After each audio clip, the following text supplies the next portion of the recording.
गोरखपुर से सांसद और फिल्म अभिनेता रवि किशन को हाल ही में जान से मारने की धमकी मिली, जिसके बाद हड़कंप मच गया। शुक्रवार रात को रवि किशन के निजी मोबाइल नंबर पर लगातार धमकी भरे फोन आए, जिसमें न केवल अपशब्द कहे गए बल्कि उनकी धार्मिक आस्था और परिवार को लेकर भी अभद्र बातें कही गई। इस मामले पर अब रवि किशन ने अपनी बात सामने रखी है। रवि किशन ने इस मामले को बेहद गंभीर बताते हुए पुलिस में शिकायत दर्ज कराई है। उन्होंने कहा, ये कोई सामान्य धमकी नहीं है, बल्कि इसके पीछे एंटी सनातन ताकतों का हाथ है, जो हिंदू संस्कृति और राष्ट्रवादी सोच के खिलाफ काम कर रही हैं। शनिवार को मीडिया से बात करते हुए रवि किशन ने कहा, यह घटना दिखाती है कि देश में एंटी सनातन ताकतें कितनी सक्रिय हो चुकी हैं। किसी सांसद और कलाकार को धमकी देना मामूली बात नहीं है। इसके पीछे कोई बहुत ताकतवर गिरोह काम कर रहा है। हम डरने वाले नहीं हैं। कानून अपना काम करेगा और अपराधी को कड़ी से कड़ी सजा मिलेगी। आइए आपको रवि किशन का ये बयान सुनवा दें। ये जो धमकी है उससे साफ पता चलता है कि सनातन विरोधी ताकतें कितने स्ट्रांगली एक्टिव हो चुकी हैं, कितनी एक्टिव हैं। इसके पीछे कोई बहुत बड़ा हाथ होगा। कोई ऐसे व्यक्ति एक सांसद को या पूरे भारत में विश्व में एक नोन कलाकार को, एक सुपरस्टार को ऐसे धमकाएगा नहीं जान की। बहुत बड़ी कोई बात होगी, बहुत लोग होंगे इसके पीछे।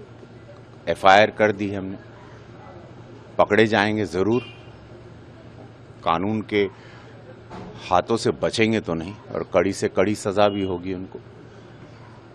बट ये मुझे जो दिखाई दे रहा है कि बिहार के प्रचार के बाद ये तो तय है कि विरोधी दल बिहार में जान चुका है कि बहुत बुरी हार का सामना वो कर रहा है। उससे फ्रस्ट्रेटेड होके, क्षुब्ध होके ऐसे फोन कॉल्स थ्रेटनिंग के, लाइफ थ्रेटनिंग के, कि बिहार उतरेंगे तो जान से हमको मार दिया जाएगा, हम प्रचार में आएंगे तो, पीड़ादायक भी है। लेकिन मैं उन सबको आप लोगों के माध्यम से कहना चाहता हूं जो हमको धमका रहे हैं जान से मारने के लिए, मैं रवि किशन हूं। कुछ सोच के ही मैं राजनीति में आया हूं। मैं अपनी जिंदगी में था, मस्त खुश था, अपने परिवार के साथ था।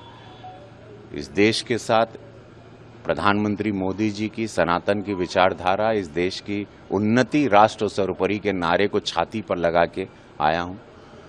तो ऐसा कमजोर तो नहीं हूं कि इन धमकियों से डर के या ये मारने या गोली चला भी देंगे तो हम रुक जाएंगे, या मेरे जैसे अनगिनत करोड़ों रवि किशन हैं जो जाग चुके हैं इस देश में 2014 के बाद, वो पूरी युवा पीढ़ी। तो उन सबको मैं आपके माध्यम से कह देना चाहता हूं, जितने विरोधी हैं, कि आप एक रवि किशन को बंद करना चाह रहे हैं, शांत करना, लेकिन ऐसा पॉसिबल नहीं है। ये आवाज़ देश के लिए उठी है, सनातन के लिए उठी है, विकास के लिए उठी है। नरेंद्र मोदी जी की आवाज़ है ये। मोदी जी की आवाज़ को नहीं दबा सकते, हम उनकी सेना है। रवि किशन ने आगे कहा कि धमकियों का ये सिलसिला राजनीतिक साजिश का हिस्सा है, जिसका सीधा संबंध बिहार विधानसभा चुनाव से है। रवि किशन इन दिनों भाजपा के स्टार प्रचारक के तौर पर बिहार में लगातार चुनाव प्रचार कर रहे हैं। उन्होंने कहा कि विरोधी पार्टियां ये समझ चुकी हैं कि जनता अब उनके झांसे में नहीं आने वाली, इसलिए हताशा और डर फैलाने की राजनीति अपनाई जा रही है। रवि किशन ने साफ कहा, हम प्रधानमंत्री मोदी की सेना के सिपाही हैं। ऐसी धमकियों से मैं डरने वाला नहीं हूं। मुझे कहा गया है कि अगर बिहार गया तो जान से मार देंगे, लेकिन मैं वहां जाऊंगा, जनता से मिलूंगा और सच बोलूंगा। आपको बता दें, इस मामले में रामगढ़ ताल थाना के एफआईआर दर्ज कर ली गई है। पुलिस के अनुसार फोन कॉल में अज्ञात व्यक्ति ने सांसद को जान से मारने की धमकी दी। गोरखपुर के एसपी सिटी अभिनव त्यागी ने बताया कि जांच शुरू कर दी गई है और कॉल की लोकेशन ट्रेस की जा रही है। मामला भारतीय न्याय संहिता यानी कि बीएनएस 2023 की धाराओं 302, 351 के तीसरे भाग और 352 के तहत दर्ज हुआ है।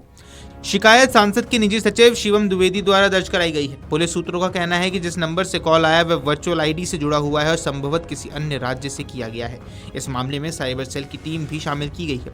रवि किशन ने इस घटना को न केवल अपनी सुरक्षा से जुड़ा बताया, बल्कि इसे धर्म और विचारधारा पर भी हमला करार दिया।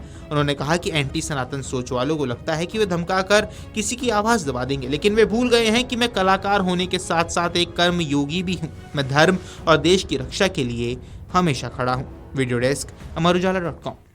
अगर आप ये वीडियो YouTube पर देख रहे हैं तो हमारे चैनल को सब्सक्राइब कर बेल आइकन दबाएं, और Facebook पर देख रहे हैं तो हमारे पेज को लाइक करें।